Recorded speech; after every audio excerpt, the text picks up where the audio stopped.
നമസ്കാരം. ഇന്ന് നമ്മളുടെ അതിഥി പാലിയേറ്റീവ് മേഖലയിൽ വൈദഗ്ധ്യം തെളിയിച്ച ശ്രീ സുരേന്ദ്രൻ കാരയിൽ. പാലിയേറ്റീവ് മേഖലയിൽ വിവിധ പരിചയങ്ങളെക്കുറിച്ചും മറ്റും അദ്ദേഹം നമ്മളോട് സംസാരിക്കുന്നു.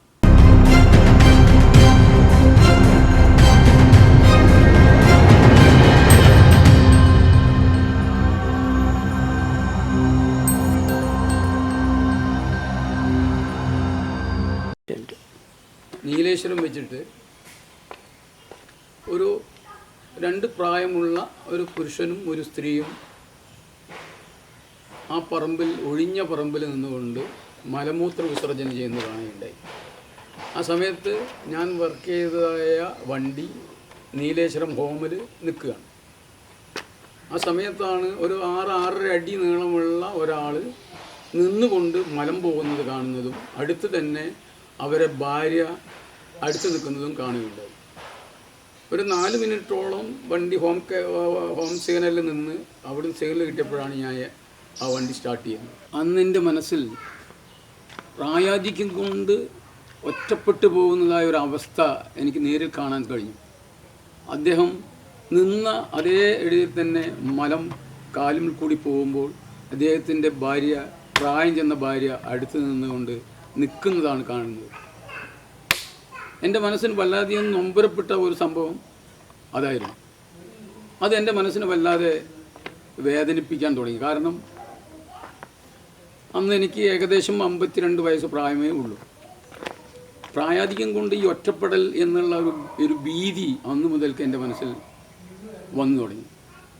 വണ്ടി സ്റ്റാർട്ട് ചെയ്തു, നീലേശ്വരെത്തി. പക്ഷേ എൻ്റെ മനസ്സിൻ്റെ അകത്ത് ഈ ഒരു വാർദ്ധക്യ സഹജമായ ഒറ്റപ്പെടലും അദ്ദേഹത്തിനെ പരിചരിക്കാനുള്ള ഇല്ലാത്തൊരവസ്ഥയിൽ ആ ഭാര്യ നോക്കുന്നത് കണ്ടപ്പോൾ അദ്ദേഹത്തിനോടുള്ള അല്ലെങ്കിൽ ഈ വൃദ്ധന്മാരോടുള്ള കൂടുതൽ സ്നേഹം എനിക്ക് അങ്ങനെയാണ് ആദ്യം എൻ്റെ മനസ്സിൽ തുടങ്ങിയത്.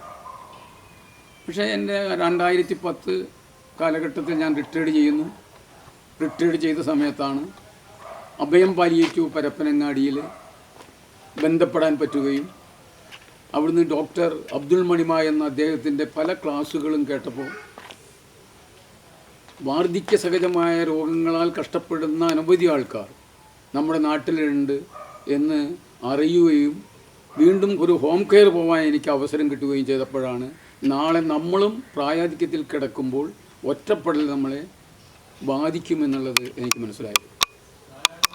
പല രോഗങ്ങളും കൊണ്ട് ജനങ്ങൾ കഷ്ടപ്പെടുകയാണ് എന്നുള്ളത് അഭയം പാലിയേറ്റീവിലേക്ക് പോയപ്പോഴാണ് എനിക്ക് മനസ്സിലായത്.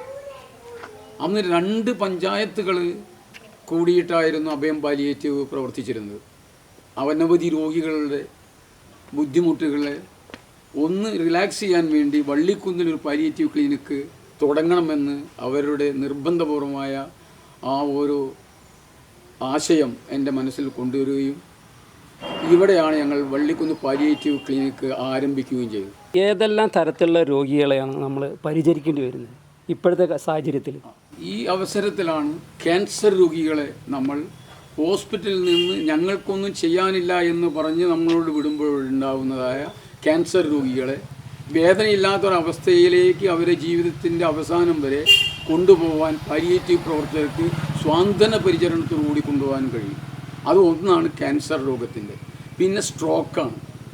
ഒരു പാരലൈസ് ചെയ്ത ആൾക്കാർ മലമൂത്ര വിസർജനത്തിൽ കിടന്ന് ബെഡ് ഷോർ ഉണ്ടാകുമ്പോൾ ആ ബെഡ് ഷോർ മാറ്റി കൊടുക്കാനും അവർക്ക് ഫിസിയോതെറാപ്പിസ്റ്റിൻ്റെ സേവനം കൊടുക്കുവാനും ആ സ്ട്രോക്ക് ആയ ആൾക്കാരെ നമുക്ക് പരിചരിക്കാൻ കഴിയുന്നുണ്ട്. മൂന്നാമതൊരു തരം എന്ന് പറയുന്നത് കഴുത്തിന് താഴെ ഒടിഞ്ഞതായ ആൾക്കാർ, ക്വാഡ്രിപ്ലീജിയ എന്ന് പറയും. അവരെ കഴുത്തിന് താഴെ കിടക്കുമ്പോൾ ഒരു ചലനമില്ലാതെ കിടക്കുമ്പോൾ അവരെ സ്വാന്തനിപ്പിക്കാൻ സ്വാന്തന പരിചരണത്തോടു കൂടിയാണ് നമ്മൾ പോകുന്നത്. അടുത്തതായി മൂന്നാമതൊരു ആണെങ്കിൽ പാരാപ്ലീജിയ എന്ന് പറയുന്നത്. അരയ്ക്ക് താഴെ ആക്സിഡൻ്റായിട്ട് സംഭവിക്കുമ്പോൾ അരയ്ക്ക് താഴെ കുഴഞ്ഞ ആൾക്കാർ അവർക്കും ഇതേമായൊരു നിസ്സായ അവസ്ഥയാണ് വരുന്നത്. അവിടെ സ്വാന്തന പരിചരണമാണ് പാലിയേറ്റീവ് ചെയ്യുന്നത്. സ്വാന്തന പരിചരണം, പാലിയം എന്ന് പറഞ്ഞാൽ തന്നെ പുതപ്പ് എന്നാണ്. ഒരു ഗ്രീക്ക് ഭാഷയിൽ നിന്ന് വന്ന വാക്കുകളാണ് പാലിയം എന്ന് പറയുന്നത്. പുതപ്പ്, സംരക്ഷണം എന്നാണ്. അതാണ് പാലിയേറ്റീവ്, സ്വാന്തന പരിചരണം. പിന്നെ വാർദ്ധക്യ സഹജമായി കിടക്കുന്നതായ കുറേ രോഗികളുണ്ട്. അത് ഇതിൽ നിന്ന് ഒരു അഞ്ചാമത്തായിട്ടാണ്. കാരണം ഒരു 80-70 വയസ്സായി കഴിഞ്ഞിട്ടുണ്ടെങ്കിൽ നമുക്ക് നടക്കാൻ പറ്റാതെ ബെഡ് റിഡൻ ആവുന്ന രോഗികളെ പരിചരിക്കുക എന്നുള്ളതാണ് അവിടെ ചെയ്യുന്നത്. നമ്മൾ തലമുടി വെട്ടി കൊടുക്കുക, കൈനകം വെട്ടി കൊടുക്കുക, ശരീരം കംപ്ലീറ്റ് വൃത്തിയാക്കി കൊടുക്കുക. അങ്ങനെ അവരെ എല്ലാ മറ്റ് ബുദ്ധിമുട്ടുകളിലെയും നമ്മൾ അവരെയൊക്കെ പോയി കാണുന്നതും അവർക്ക് ചെയ്തു കൊടുക്കുന്നതും അവർ കിടക്കുമ്പോൾ നമ്മൾ അച്ഛനാണ് അമ്മയാണ് എന്നുള്ള ബോധത്തോടു കൂടിയാണ് പാലിയേറ്റീവ് പ്രവർത്തകർ നമ്മൾ അവിടെ പോകുന്നത്. കാരണം ഞങ്ങൾ അവിടെ ചെല്ലുമ്പോൾ അവർക്കുണ്ടാകുന്ന സന്തോഷം നിങ്ങൾ ഇനി എന്നാണ് വരിക എന്നാണ് ഞങ്ങളോട് ചോദിക്കാറ്. കാരണം അവരോട് ഇൻട്രാക്ട് ചെയ്യാൻ, സംസാരിക്കാൻ, അവർ പറയുന്നത് കേൾക്കാൻ നല്ല കേൾവിക്കാരനാവാൻ പാലിയേറ്റീവ് പ്രവർത്തകർക്ക് കഴിയുന്നുണ്ട്. അങ്ങനെ പല വിധത്തിലുള്ള രോഗങ്ങൾ നമുക്ക് ഇടപെടുന്നുണ്ട്. ജനനം കൊണ്ട് വൈകല്യങ്ങൾ ഉണ്ടാകുന്ന ആൾക്കാരുണ്ട്. അപ്പോൾ അത് ബൈ ബർത്തിലാണ് വരുന്നത്, അവരെ നോക്കുന്നത് ഞങ്ങളുണ്ട്. ഈ അവസ്ഥയിൽ ഞങ്ങൾ എല്ലാ രോഗികളെയും ഇപ്പം നമ്മൾ നോക്കിക്കൊണ്ടിരിക്കുന്നുണ്ട്. ഇപ്പം അനവധി രോഗികൾ നമ്മൾ വള്ളിക്കുന്ന് പാലിയേറ്റീവ് ക്ലിനിക്കിൽ 23 വാർഡിലും നമുക്ക് അനവധി രോഗികളുണ്ട്. താങ്കളുടെ റിട്ടയർമെൻറ്റ് ജീവിതത്തിൻ്റെ ശേഷം ഈ പാലിയേറ്റീവ് മേഖലയിലേക്ക് വരുമ്പോൾ ഉണ്ടാകുന്ന ജീവിതത്തിൻ്റെ അനുഭവങ്ങൾ എന്താണ്? സാധാരണ റിട്ടയർമെൻറ്റ് ജീവിതകാലത്ത് വീട്ടുകളിൽ കഴിഞ്ഞുകൂടുന്ന ഒരവസ്ഥാവിശേഷമാണ് ഉണ്ടാവാറ്. അപ്പോൾ താങ്കൾ ഈ പാലിയേറ്റീവ് മേഖലയിലേക്ക് വരുമ്പോൾ ഉണ്ടാകുന്ന ആ ഒരു അനുഭവം ഉണ്ടാകും. ഒരു തളച്ചിടുന്ന രീതിയിലേക്ക് പോവാതെ ഒരു സേവന മേഖലയിലേക്ക് പോകുമ്പോൾ ഉണ്ടാകുന്ന ഒരു അനുഭവം. താങ്കളുടെ ചോദ്യം വളരെയധികം സന്തോഷം തോന്നി. കാരണം എല്ലാവരും റിട്ടയർ ചെയ്തതിന് ശേഷം വീട്ടിൽ പെൻഷനെല്ലാം വാങ്ങി സ്വന്തം പേരക്കുട്ടികളെയും മക്കളെയൊക്കെ നോക്കിക്കൊണ്ടിരിക്കുന്ന ഒരു കാലഘട്ടത്തിൽ അവർക്ക് കിട്ടാത്ത ഒരു അനുഭവമാണ് പാലിയേറ്റീവ് പ്രവർത്തനത്തിൽ കൂടി എനിക്ക് കിട്ടിക്കൊണ്ടിരിക്കുന്നത്. കാരണം സമൂഹത്തിൽ ഒരു കൈത്താങ്ങാവാൻ നമുക്ക് കഴിയുമ്പോൾ, അല്ലെങ്കിൽ അവരെ രോഗിയുടെ ബൈസ്റ്റാൻഡേഴ്സിന് നമ്മൾ എവിടെ കാണുമ്പോഴും അതിൻ്റെ സുരേന്ദ്രേട്ട നിങ്ങൾ അന്ന് തന്നെ വന്നു, എൻ്റെ അമ്മേനെ അല്ലെങ്കിൽ എൻ്റെ ഉമ്മേനെ അല്ലെങ്കിൽ എൻ്റെ അച്ഛനെ ആ സമയത്ത് മരണാസന്നമായ സമയത്ത് നിങ്ങൾ പ്രവൃത്തി ചെയ്തതിന് ഞങ്ങൾ സന്തോഷിപ്പിച്ചു എന്ന് പറയുമ്പോഴുണ്ടാകുന്നതായ ഒരു സന്തോഷം, അത് ഈ ലോകത്തിൽ ആർക്കും കിട്ടാത്തതാണ്. ഈ കാരുണ്യ പ്രവർത്തനത്തിൽ അകമഴിഞ്ഞ് നമ്മൾ പ്രവർത്തിക്കുമ്പോൾ, ആത്മാർത്ഥമായി പ്രവർത്തിക്കുമ്പോൾ, നമുക്കൊന്നും പ്രതീക്ഷിക്കാതെ നമ്മൾ ചെയ്യുമ്പോഴുണ്ടാകുന്നതായ സേവനം ഈ 13 വർഷം കൊണ്ട് എനിക്ക് കൈവരിക്കാൻ കഴിഞ്ഞു എന്നുള്ളതാണ് ഏറ്റവും വലുത്. ആ വലിയൊരു സന്തോഷം ഈ ലോകത്തിൽ എന്ത് സംഭവിച്ചാലും അല്ലെങ്കിൽ എന്ത് പ്രവൃത്തി ചെയ്താലും നമുക്ക് കിട്ടാത്തൊരു അനുഭൂതിയാണ് ഈ കാരുണ്യ പ്രവർത്തനത്തിന് ജനങ്ങളിൽ നിന്ന് അവരെ നോട്ടം കൊണ്ടും സ്നേഹവാക്കുകൾ കൊണ്ടും നമുക്ക് കിട്ടുന്നത്. അതുതന്നെയാണ് ആഫ്റ്റർ റിട്ടയർമെൻറ്റിന് ശേഷം എനിക്ക് ഇപ്പോൾ സുഖമായി ജീവിക്കുവാനും സന്തോഷത്തോടു കൂടി ജനങ്ങളെ സ്നേഹിക്കാനും കഴിയുന്നത് ഈ പാലിയേറ്റീവ് പ്രവർത്തനം കൊണ്ട് തന്നെയാണ്. ഒരു പ്രധാനപ്പെട്ട ചോദ്യം, അതായത് ഈ പലരും പാലിയേറ്റീവ് മേഖല ഒരു കച്ചവടമാക്കുന്നുണ്ട്, അതിനെ മതപരമായിട്ടുള്ള ഒരു രീതിയിലേക്ക് കൊണ്ട് രാഷ്ട്രീയപരമായിട്ടൊരു രീതി, യഥാർത്ഥത്തിൽ അത് ഒരു ശരിയായ രീതിയാണോ? നല്ലൊരു ചോദ്യമാണ്.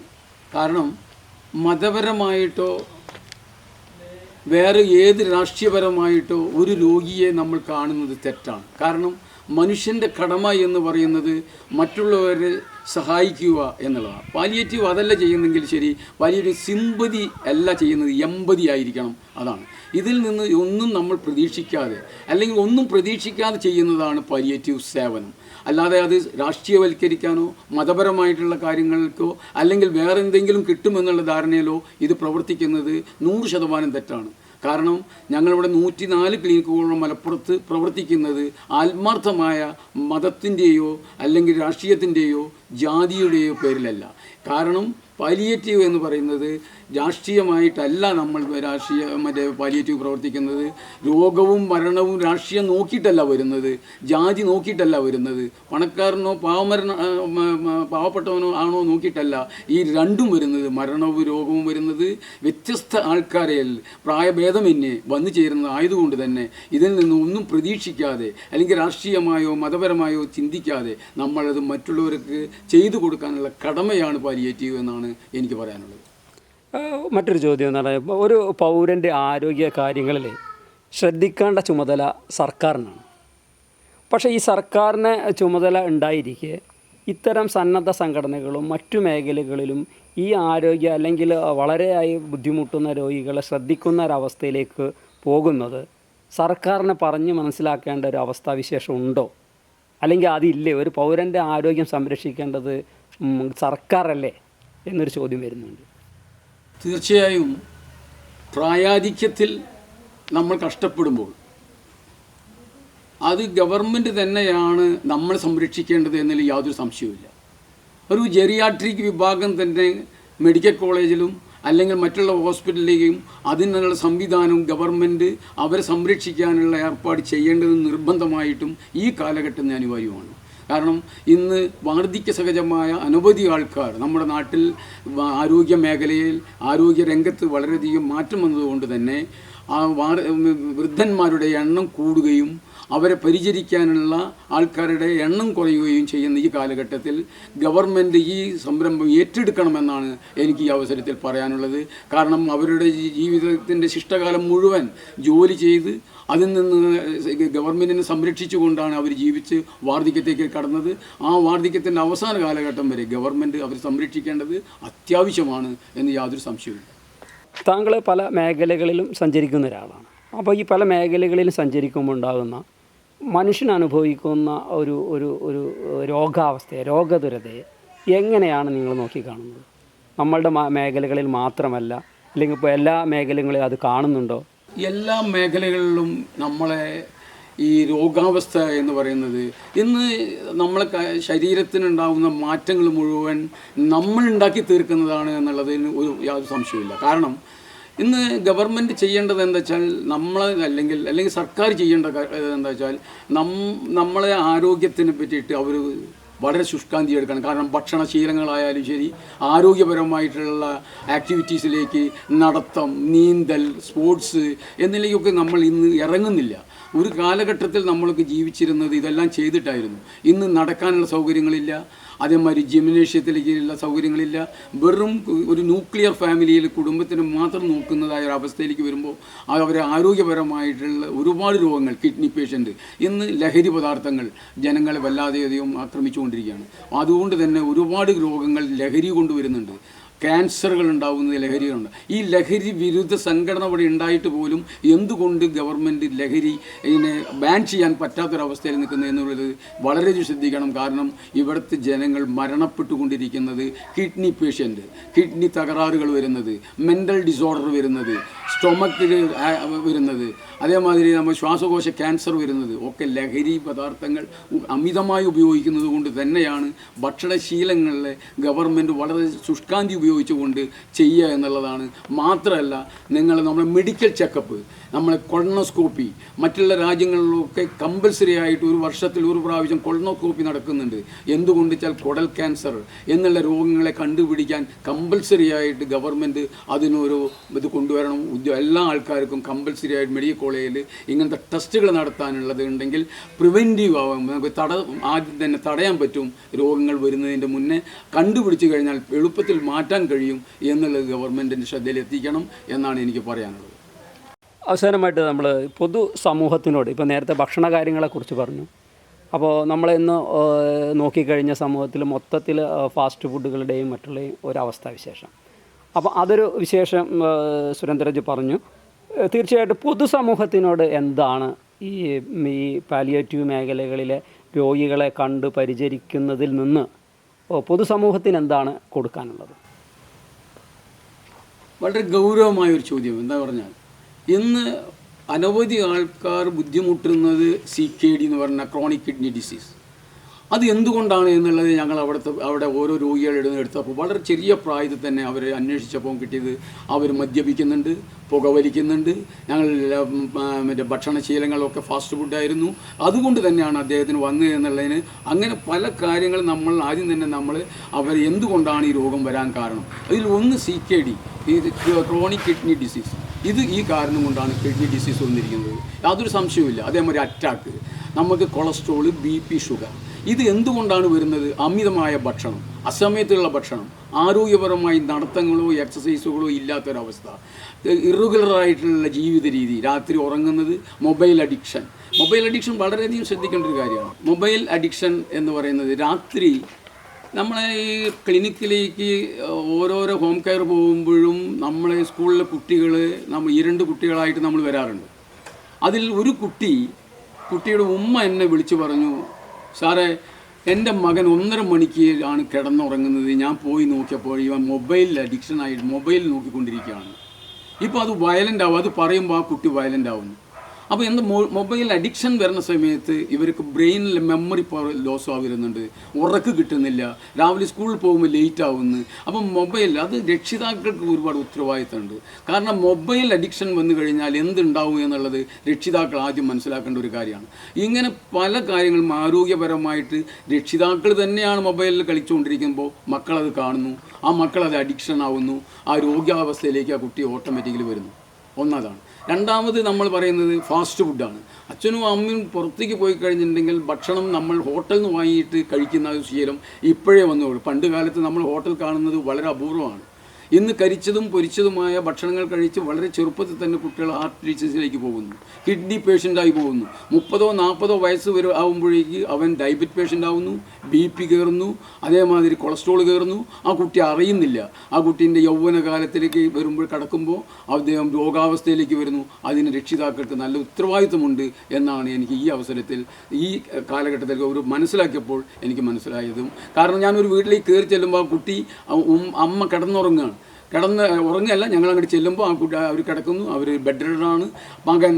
മകൻ്റെ മകൻ ആ വരാതെയിരുന്ന് മൊബൈലിൽ ചെക്ക് ചെയ്തുകൊണ്ടിരിക്കുകയാണ്. ഞങ്ങൾ വരുമ്പോൾ അവൻ ശ്രദ്ധിക്കുന്ന പോലുമില്ല. കാരണം അതുപോലും അഡിക്ഷനായിട്ട് നിൽക്കുന്ന കുട്ടി. ആ കുട്ടീനോട് ചോദിച്ചിട്ട് ഒന്നും പറയുന്നില്ല. കാരണം ആ കുട്ടി അതിനൊരു അഡിക്ഷനാണ്. ഈ അഡിക്ഷനാണ് രക്ഷിതാക്കൾ മനസ്സിലാക്കേണ്ടതെന്നും ആ രക്ഷിതാക്കൾ അത് മനസ്സിലാക്കിയിട്ടുണ്ടെങ്കിൽ വലിയ വിപത്താണ് നമുക്ക് വരാൻ പോകുന്നതെന്നും കുട്ടികളെ വളരെ ശ്രദ്ധിക്കേണ്ട കാലഘട്ടത്തിലേക്ക് നമ്മൾ പോകുന്നു എന്നുള്ളതാണ് ഈ സമയത്ത് എനിക്ക് പറയാനുള്ളത്. അപ്പോൾ താങ്കൾ പറഞ്ഞു വരുന്നത് ഈ റിട്ടയർമെൻറ്റ് ജീവിതത്തിന് ശേഷം പാലിയേറ്റീവ് മേഖലകളിൽ പ്രവർത്തിക്കുന്നതിൽ താങ്കൾ പൂർണ്ണമായി സംതൃപ്തനാണ് എന്നാണോ? പൂർണ്ണമായി സംതൃപ്തനാണ്. കാരണം ഞാൻ എൻ്റെ ജീവിതം മുഴുവൻ പാലിയേറ്റീവിന് വേണ്ടിയാണ്. 2010 9-ാം മാസം റിട്ടയർഡ് ചെയ്ത സമയത്ത് 2011 മുതൽക്ക് എൻ്റെ ജീവിതം മുഴുവൻ പാലിയേറ്റീവിന് വേണ്ടി സമർപ്പിച്ചിരിക്കുകയാണ്. കാരണം എൻ്റെ ഫാമിലി അതിന് സപ്പോർട്ടാണ്. എൻ്റെ ഫാമിലി എപ്പോഴും പറയാറുള്ളത്, എൻ്റെ അമ്മ പറയുന്നുണ്ട്, ഞാൻ അമ്മയോട് പറഞ്ഞിട്ടപ്പോൾ അമ്മയെ മരിക്കുന്നതിൻ്റെ മുന്നേ അമ്മയോട് ഞാൻ പറഞ്ഞു, അമ്മ ഞാൻ പാലിയേറ്റീവിലേക്ക് പോകണം, മോനെ നല്ലൊരു പ്രവർത്തനമാണ് മോനെ ഏറ്റെടുത്തിരിക്കുന്നത് എന്നുള്ളത്. അതിൻ്റെതായ വലിയൊരു സന്തോഷം എൻ്റെ മനസ്സിൽ നിന്നും എൻ്റെ അമ്മയോട് ഞാൻ കടപ്പെട്ടിരിക്കുകയാണ്.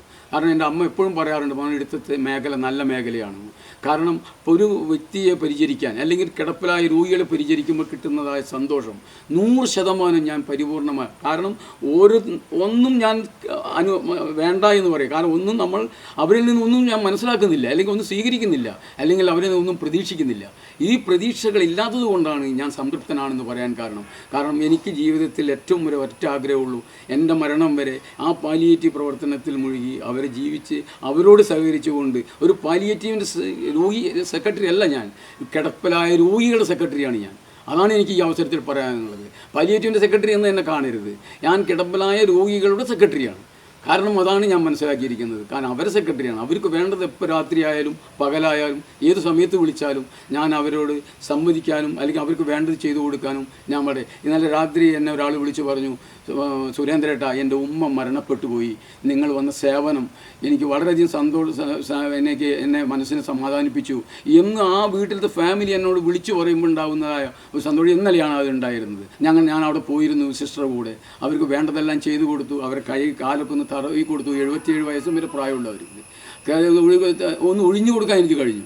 ആ സമയത്ത് അവർക്കുണ്ടാകുന്ന സന്തോഷം, അവർ കൂടെ നിൽക്കുന്ന ബൈസ്റ്റാൻഡേഴ്സ് എൻ്റെ മുഖത്തേക്ക് അവർ ആ ദാരുണമായ ആ മുഖം കാണുമ്പോൾ അതുതന്നെയാണ് എൻ്റെ റിട്ടയർമെൻറ്റ് ലൈഫിൽ ഏറ്റവും ഞാൻ സന്തോഷം പങ്കിടുന്നതും ഇനി ഇവിടുന്ന് അങ്ങോട്ട് മുഴുവൻ ഈ മേഖലയിൽ പ്രവർത്തിക്കാൻ ആഗ്രഹിക്കുന്നത്. Okay, thank you.